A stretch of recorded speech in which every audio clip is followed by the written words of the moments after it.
Bueno, buen día a todos. Veo muchas caras conocidas, otras no, pero que seguramente se van a agregar a nuestra red de vínculos y amistades. Les agradezco mucho que estén aquí.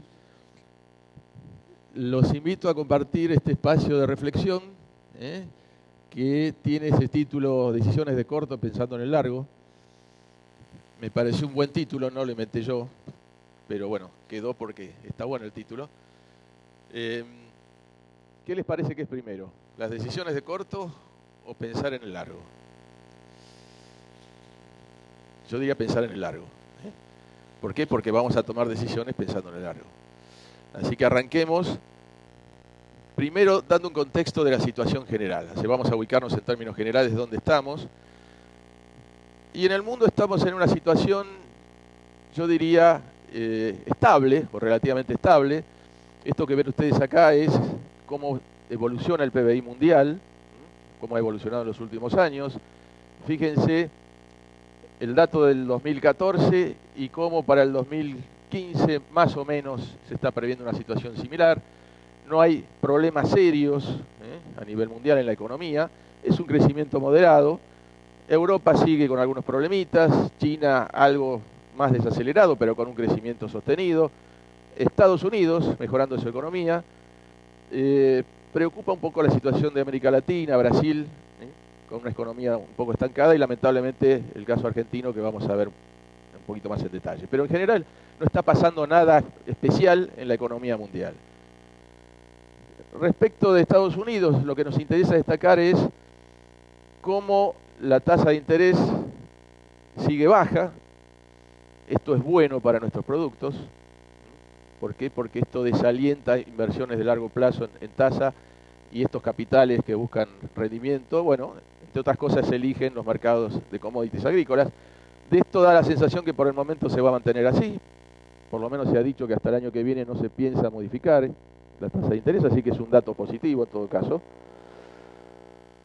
Esto también es importante, la relación entre las distintas monedas con el dólar. Lo que estamos viendo últimamente es un dólar fortaleciéndose, situación que no ayuda en general a la mejora en el precio de las commodities. Ahí tenemos graficado el dólar contra el euro, el dólar contra el real. Podríamos hacerlo también contra el yuan, contra la moneda china. Se está fortaleciendo el dólar en favor de una economía americana que da señales de fortaleza. Y esto como tendencia a largo plazo no nos ayuda, pero tampoco es una situación que uno pueda considerar demasiado seria. Y esto es un poquito el escenario general como para caracterizar el entorno mundial, pero vamos a meternos un poco más en detalle en la cuestión local. Y en la cuestión local la cosa es diferente. Ustedes ahí ven algunos semáforos en rojo, la mayoría, todos, va. El tema de reservas arriba, reservas en caída, si lo vemos como tendencia de los últimos años. Preocupante la situación en función de de los vencimientos que tenemos de deuda para el año que viene. Así que un foco de atención en el tema de reservas. Esto genera presión sobre el dólar blue, bueno, en fin, ya lo sabemos. Esto es un escenario que tenemos por delante. La balanza comercial, que tiene un signo positivo, pero se va achicando, es decir, cada vez es menor el superávit comercial que la Argentina tiene, y lamentablemente esto es función de menores exportaciones y menores importaciones también. Expo e Impo van cayendo, con lo cual, de alguna forma podemos decir que la economía retrocede, se achica.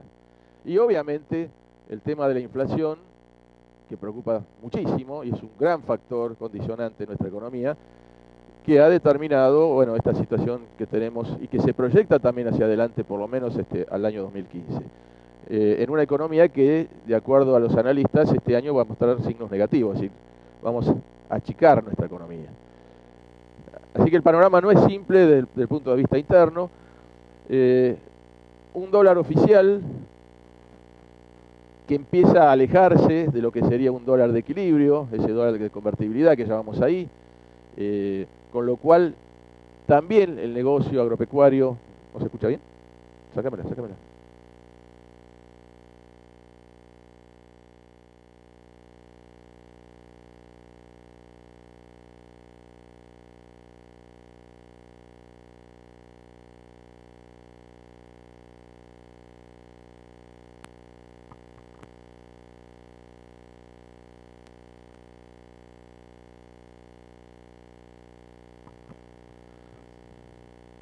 Hola.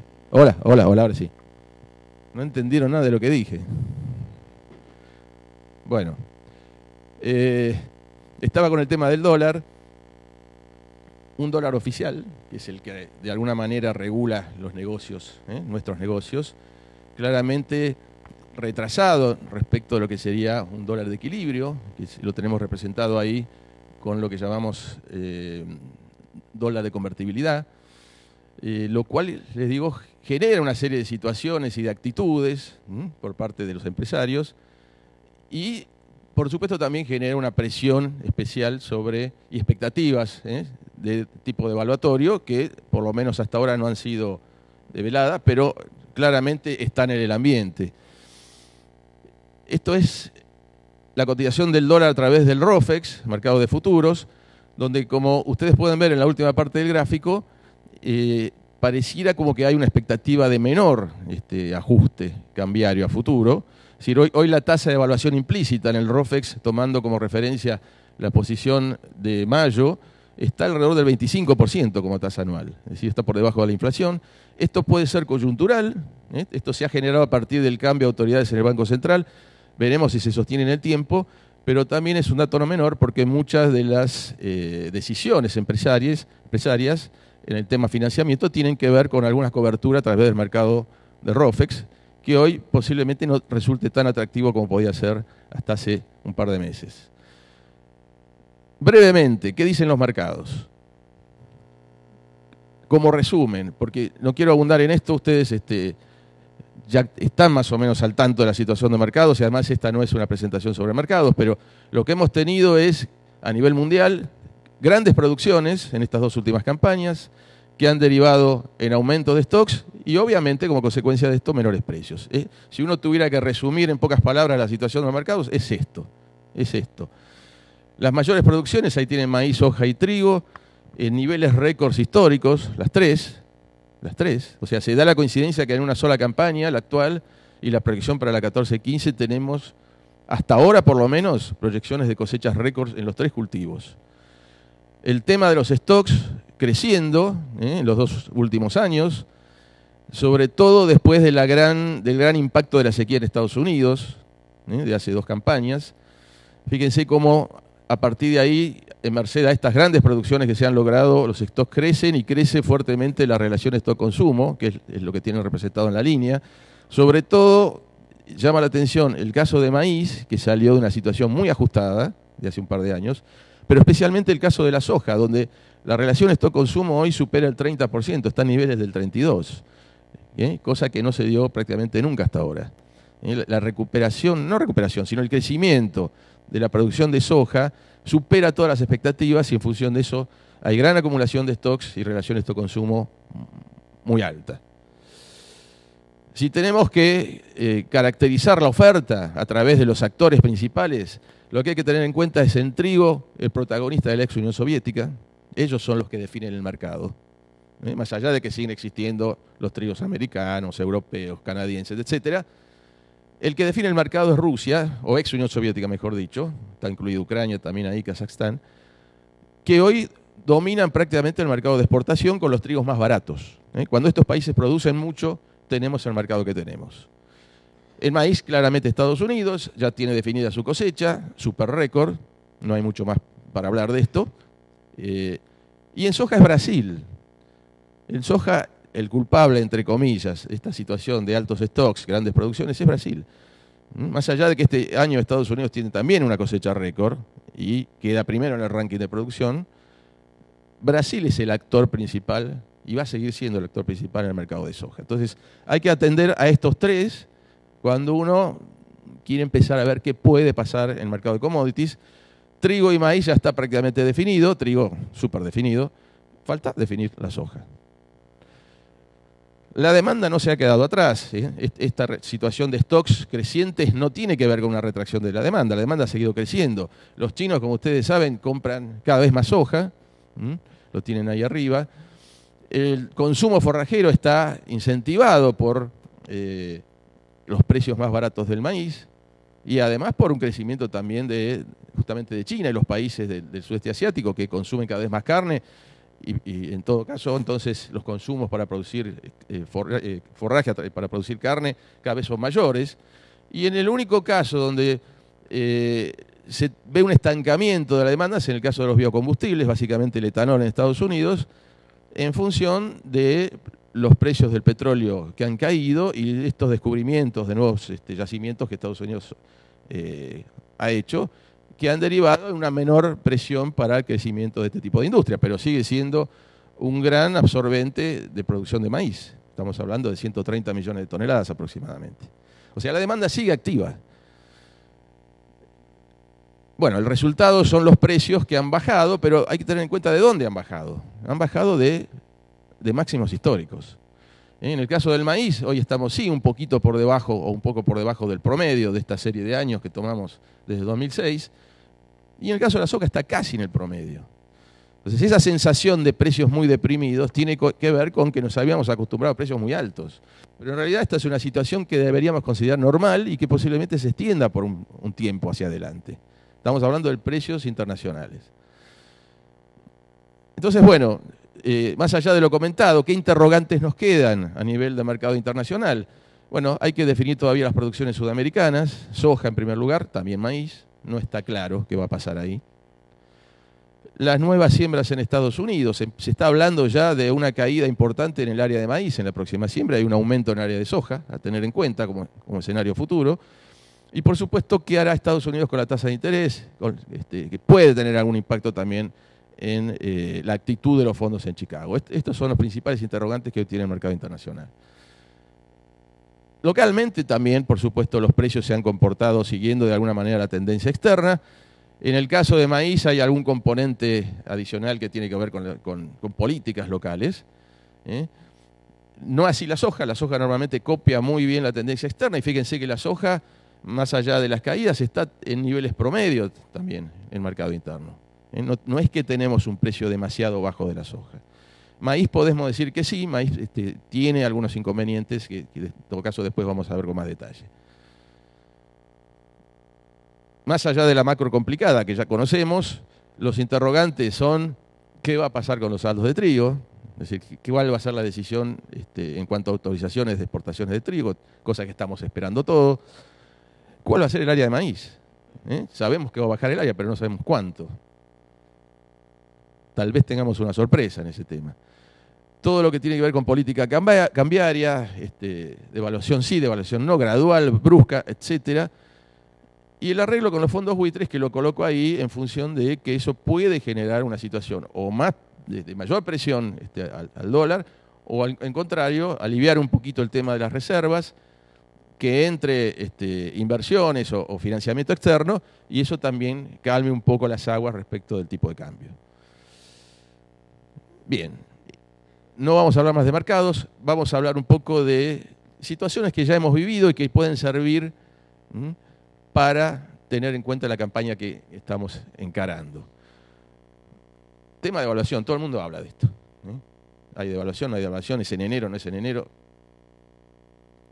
Lo que aprendimos de la última devaluación es que obviamente el precio del producto en pesos tiene un crecimiento inmediato a partir de la devaluación. Esto es lo que se dio para el precio de la soja en pesos a partir de fines de enero de este año. Y en función de eso, yo digo que hay que estar atentos y moverse rápido, como si fuéramos un halcón, que esa es la figura que quise utilizar, porque lo que se produce inmediatamente es un cambio de los precios relativos, que no favorece.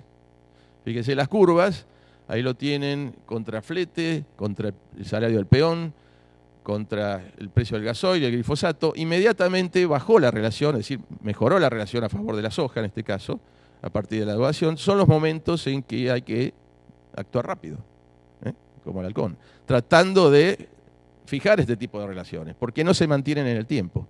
Rápidamente, en un país que tiene alta inflación, y además algunos de estos insumos están también atados al dólar porque tienen que ver con importaciones, esto se reacomoda y vuelve a los niveles anteriores. Así que el tema de precios relativos es muy importante, estar atento a las relaciones de precios que nos favorezcan.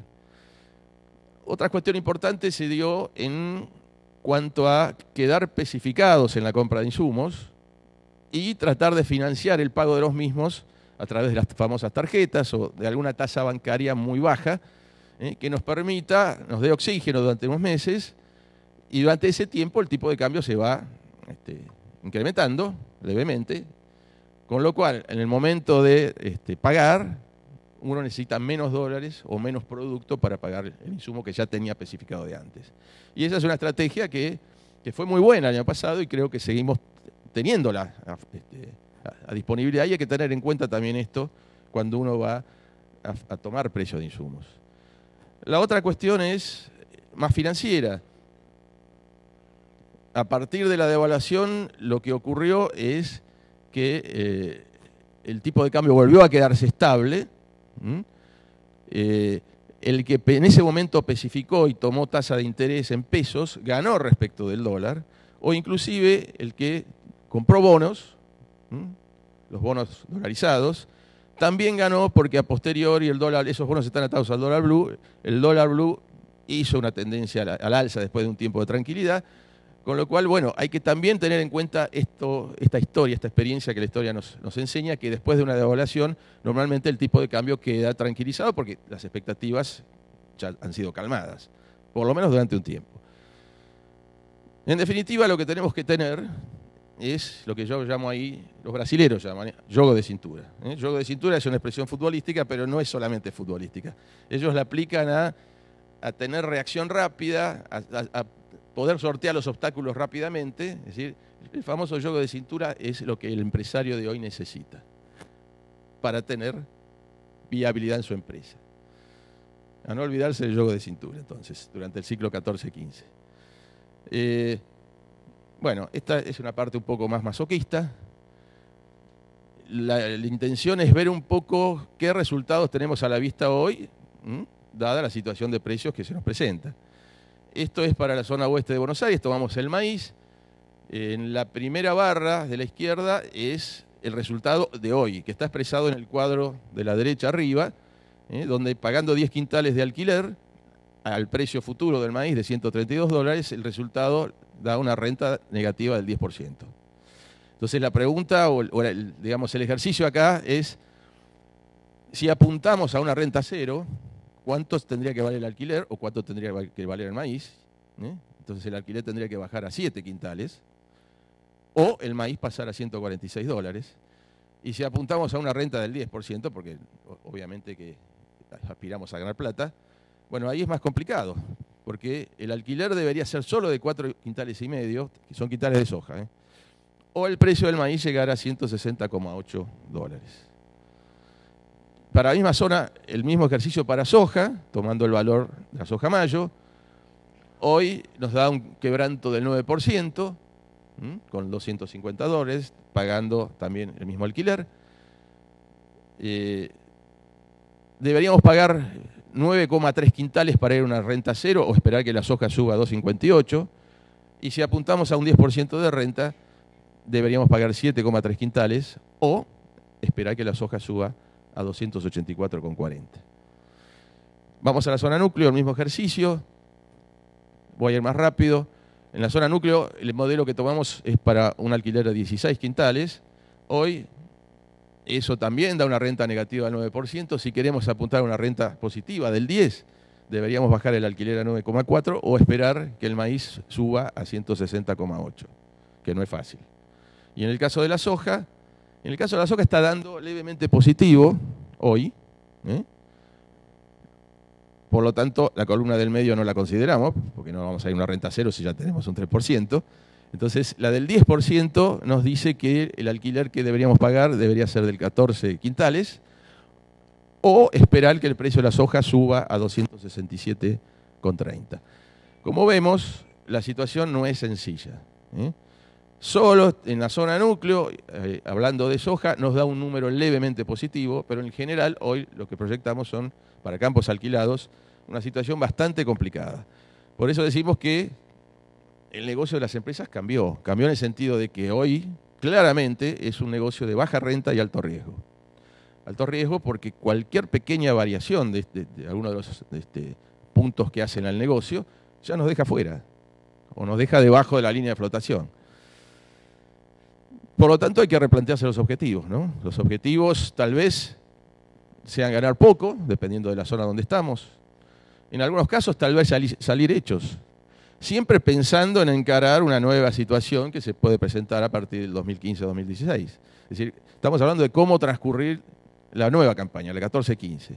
Y en algunos casos hasta perder poco puede ser un objetivo. Algunas alternativas, y esto no es para todos, y es simplemente por tirar ideas. Bueno, captar renta de la cadena. En la cadena hay nichos de renta. Una podría ser hoy la relación de precios con la carne. Hay que analizarlo bien, hay que ver si hay estructura para eso. Ahí puse el ejemplo de feedlot o de porcinos. Dedicarse un poco más a specialities, hay que conocer esos mercados, tampoco es sencillo. Bueno, el ejemplo de camiones propios. Son ideas, no son ideas simplemente.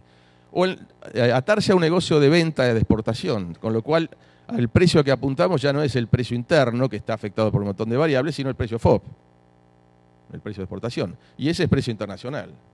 Ahí no importa las retenciones, no importan que si te abren o no, el descuento que hay, etc.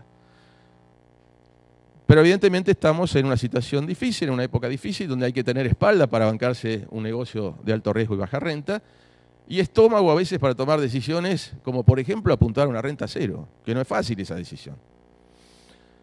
Claramente es una campaña para remarla.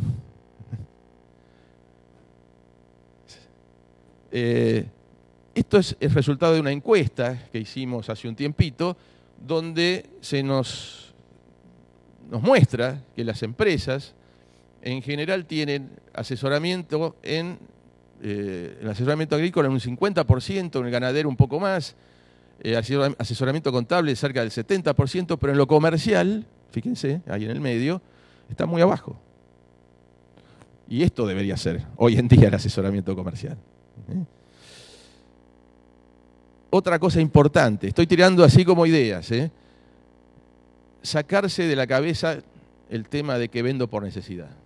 Eso anda bien en mercados en alza, pero en mercados en baja, como el que tuvimos este año, no va. Entonces, lo que hay que pensar es no en vender por necesidad. Bueno, si hay necesidad de vender, se vende, obviamente, pero no esperar a que llegue la necesidad, sino tratar de cazar la oportunidad. Y ahí tenemos en la grafiquita el precio de la soja disponible, que nos acaba de dar una oportunidad. Me imagino que los empresarios agrícolas que estén acá, la mayoría deben haber vendido mucha más soja cuando la soja tocó de nuevo los 300. Bueno, eso es cazar la oportunidad. Eso es cazar la oportunidad. Así tiene que funcionar el negocio. Juego de cintura. Esto es un ejemplo de estrategias comerciales de cobertura. No quiero extenderme mucho porque el tiempo me está apretando, pero simplemente les digo, mediante la combinación de compra de puts, ventas forwards, compra de calls y lo que llamamos el piso techo, es decir, comprar un put y lanzar un call, ahí en ese ejemplo tenemos una cobertura del 60% a la baja, es decir, hemos puesto piso a la baja al 60% de la producción, es un ejemplo de 1000 toneladas, es un ejemplo simplemente. Y tenemos 100% de reacción a la suba, es decir, estamos abiertos a tomar la suba del mercado. Esto cuesta, en función de la facturación esperada, el 1%. O sea, con el 1% de la facturación esperada, ustedes pueden armar una estrategia comercial que les permita tener alta cobertura y toda la reacción a la suba. Y eso es un poco la estrategia general que deberían tener las empresas en esta campaña, donde estamos muy en el límite con los resultados, pero que el mercado puede dar oportunidades. Bueno, cubramos la baja, porque es importante tener la red de contención. Ahora, si tenemos oportunidades que las podamos captar. El 1%.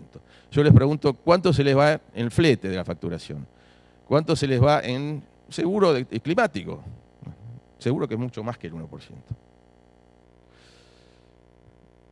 Y esto es un poquito para sacar pecho, porque esta línea que vemos acá son el precio promedio de venta, en el caso primero de la soja, de los grupos de comercialización que atendemos en Global Tecnos.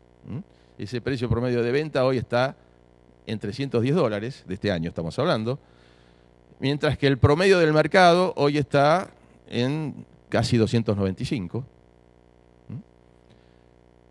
Y la cobertura que tienen nuestros grupos está cerca del 70%, mientras que en el mercado esa cobertura está cerca del 50%. Es decir, evidentemente,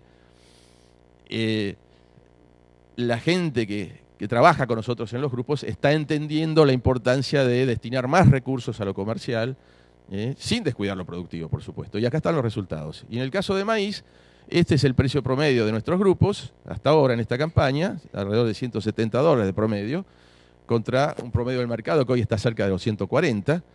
Nuestros grupos tienen una cobertura del 50% y el mercado está en el 40%. O sea, no es una cosa para volverse locos, pero claramente hay diferencias. Y esa diferencia hacia el negocio. Entonces, ¿cómo distribuyo los recursos? Ya no más como antes, donde lo productivo era el 80% de mis recursos, el 90%. Y el resto, bueno, repartido. Sin descuidar lo productivo, obviamente. Hoy, en una empresa moderna que se mueve en un ambiente complicado, cambiante, los recursos deberían estar más o menos distribuidos de esta manera. Con mucho más en lo que es financiero y logística, mucho más en lo comercial y en algunos, bueno, contador dice ahí, es decir, la empresa se ha diversificado y tiene que profesionalizarse más. Pensando en la 2016, ¿qué sabemos? Bueno, esto es una obviedad. ¿Esperamos un cambio de escenario? Sí. ¿Por qué? Y porque el país necesita dólares y la fábrica de dólares es el campo. Esto es un ejercicio que hicimos los técnicos de Global Tecnos, tomando una serie de posibles medidas que pudieran llegar a ponerse en práctica a partir del cambio de administración. Están todas enumeradas ahí al costado, no las voy a leer porque no tengo tiempo, pero las clasificábamos en orden de probabilidad de ocurrencia y en orden de impacto sobre la empresa en caso de aplicarse. Y las que quedaron con mayor puntaje son las que figuran en ese cuadrante ahí a la derecha, arriba, que están marcadas específicamente, que son estas. O sea, las medidas que más probabilidad tienen de ocurrir y que puedan tener un impacto mayor son, ahí dice apertura de ROE, en realidad sería eliminación del sistema de ROE. Volver a un sistema libre de exportaciones, sin cupos. Algo que tenga que ver con el sinceramiento del tipo de cambio, y además la posible baja de las retenciones al trigo y el maíz. Esto es lo que consideramos que puede tener altas chances de ocurrencia en el cambio de administración. Esto es simplemente dos campañas, la 0708, donde todavía no existían los ROE, y fíjense cómo se distribuían las compras de la exportación en trigo. Y me interesa destacar que cuando llegábamos a cosecha, ya la exportación había presionado en aproximadamente el 65% de las compras del año. Es decir, se da una demanda fluida sobre el trigo. Mientras que en la campaña actual tenemos una situación mucho más laxa, donde no hay mucha presión a cosecha en compra de trigo. ¿Por qué? Porque no están abiertas las exportaciones. Y por lo tanto, cuando llega el momento de abrirlas, la exportación ya tiene la cobertura. Pero lo que no hay es presión de demanda sobre cosecha. Esto se verifica a través de los famosos descuentos. En la línea roja tenemos una campaña previa a los ROE, donde sí había algunos descuentos. Lo más importante, fíjense, el sector de diciembre, enero, febrero, es decir, lo que coincide con cosecha. Hay un descuento, pero un descuento, diría yo, relativamente aceptable. Relativamente aceptable, porque ahí en ese descuento está metida la ganancia del exportador también. Mientras que en la campaña 11-12, que es representativa del nuevo sistema de ROEs con cupos parciales, los descuentos son enormes y sobre todo se dan en los momentos de cosecha. Esto es algo de lo que tiene que cambiar a partir de la nueva administración. Y esta es la campaña actual, donde todavía no sabemos cuándo van a abrir las exportaciones y de qué manera. Y bueno, la línea de abajo está marcando un crecimiento de los descuentos, siempre el descuento calculado contra el FAS teórico. Esto es nada más que calcular cuál sería el dólar neto a partir de la implementación de estas medidas que nosotros les comentamos, que elegimos. En la izquierda está la situación actual. Uno es el dólar de trigo, otro el de maíz, otro el de soja. En la segunda es simplemente abriendo las exportaciones. Mejora especialmente el caso de trigo, un poquito el maíz. En la tercera, con bajas del 10 puntos de retenciones al trigo y maíz. De la soja la dejamos igual. En la cuarta ya ahí ponemos un ajuste cambiario importante del 50%. Y en la última es la suma de todo. Y fíjense que pasamos de un dólar promedio acá, entre los tres productos de 6, porque ahí están descontadas las retenciones, a dólares que están en niveles de 11, solamente por la implementación de estas medidas. Y estas medidas, la mayoría de ellos no tienen impacto fiscal, salvo la baja de retenciones, pero tampoco es muy grande. Pero las otras no tienen impacto fiscal, es decir, el fisco no pierde nada. Al contrario, se va a beneficiar. Esto para mostrar o desacelerar un poco expectativas de devaluación. Estos son escenarios de devaluación. Arriba está puesto el tipo de cambio, el actual, uno con el 10% de devaluación, otro con el 30%, pero fíjense que el resultado final a través de la rentabilidad les da, sí, una mejora, pero no es una mejora sustancial.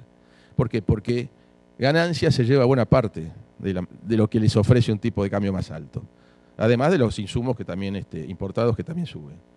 ¿Por qué ganancia se lo lleva? Porque no hay ajuste por inflación. Entonces lo que entra por un lado sale por el otro. Les están cobrando ganancias, son unas ganancias ficticias. Debería haber una reforma impositiva en ese sentido. Es otro factor que podemos esperar de la nueva administración. Y esto es el mismo análisis, pero simplemente bajando 10 puntos las retenciones. En los dos casos es un análisis hecho para el maíz. Fíjense que aquí sí el impacto es mucho mayor. Pasamos de una rentabilidad negativa, levemente negativa, a 15% de rentabilidad antes de ganancias y casi 10 después. O sea, pega mucho más a favor 10 puntitos de baja de retenciones que toda la devaluación que se les ocurra. ¿Está? Bien. Voy rápido. Algunas cosas que se podrían hacer, y esto es a nivel de sugerencia. En el caso de, frente a las medidas que esperamos, ¿no? o digamos, actitudes a tomar anticipadamente. En el caso de aperturas de rodo de trigo y de maíz, uno podría anticiparse aumentando ya su área de trigo y maíz, saber que el precio a cosecha, en el caso del trigo especialmente, va a estar mucho más cerca de la paridad, por lo tanto, va a poder financiarse, sí, con ventas de trigo. No va a estar muy castigado el precio de trigo a cosecha, como lo está ahora. En el caso del maíz, bueno, a lo mejor jugar más con el maíz de primicia, que el mercado lo premia. Hoy no sabemos porque los cupos, etcétera, tampoco se anunciaron. Con respecto al tipo de cambio, bueno, es muy financiero, pero mejora el negocio del que se financió en pesos, claramente, con lo cual sugerencia, bueno, endeudarse en pesos. Claro. Y a partir de ahí, a partir de esa devaluación, vuelve a tener sentido el tomar tasa, el colocar dinero a tasa bancaria en pesos. ¿Por qué? Porque suponemos que el tipo de cambio va a quedar estable. Con lo cual, siempre medido contra la inflación, un interés bancario en pesos puede resultar positivo.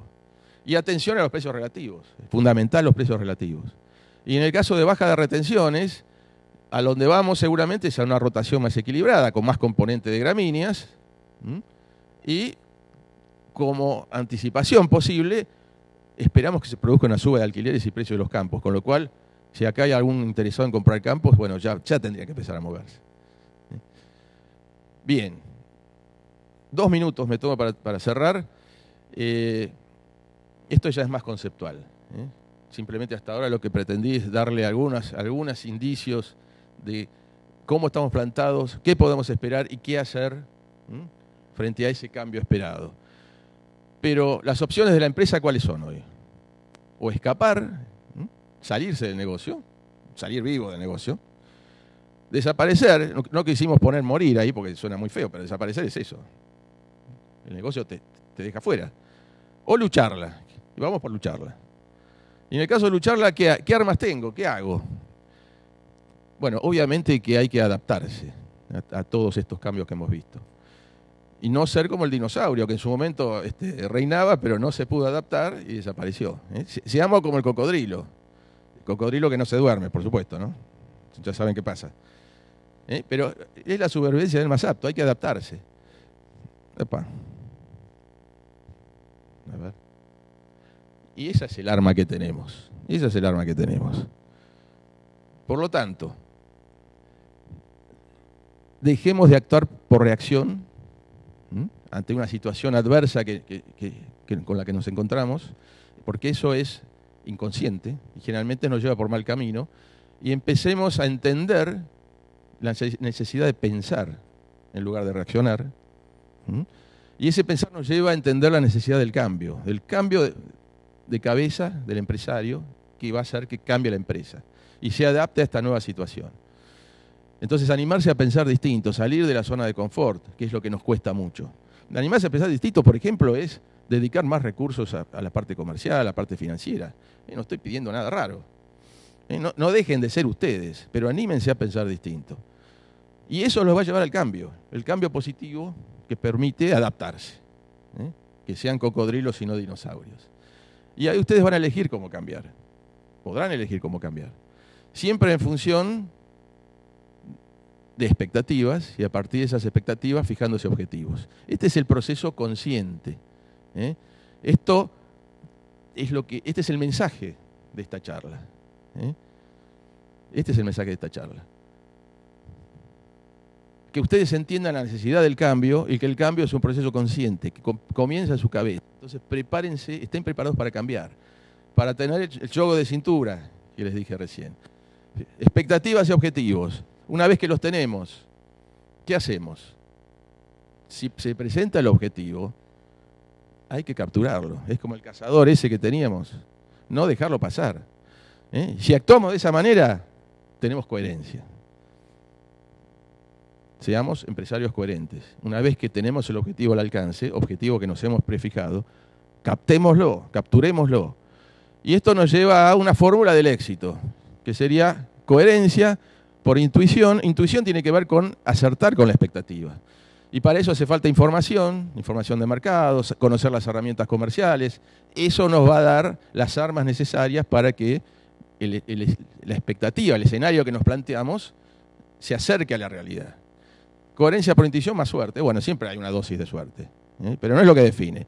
Y esa es la fórmula del éxito. Entonces yo les pido a ustedes que hagan el cambio en sus cabezas, consciente, y que a partir de ese cambio mantengan esa coherencia. Se podrán equivocar seguramente, pero van a aprender de eso. Pero van a tener muchas más chances de adaptarse si se quedaran simplemente en la reacción, simplemente en vender por necesidad. Bueno, les dejo 3 frases que encontré en un libro que estoy leyendo que tiene que ver con el cambio, que me parecieron interesantes para compartirlas con ustedes. Les digo que en ese cambio que les pedimos que hagan, no se sientan solos. Global Tecnos estamos para acompañarlos en ese cambio. Cuente con nosotros. Y para finalizar, yo agregaría una frase más que se me ocurrió en este momento. Se habló mucho tiempo del viento de cola, ¿se acuerdan? Yo les diría que en este momento empiezan a soplar otros vientos, que ya empiezan a percibirse, que son los vientos de cambio. Muchas gracias.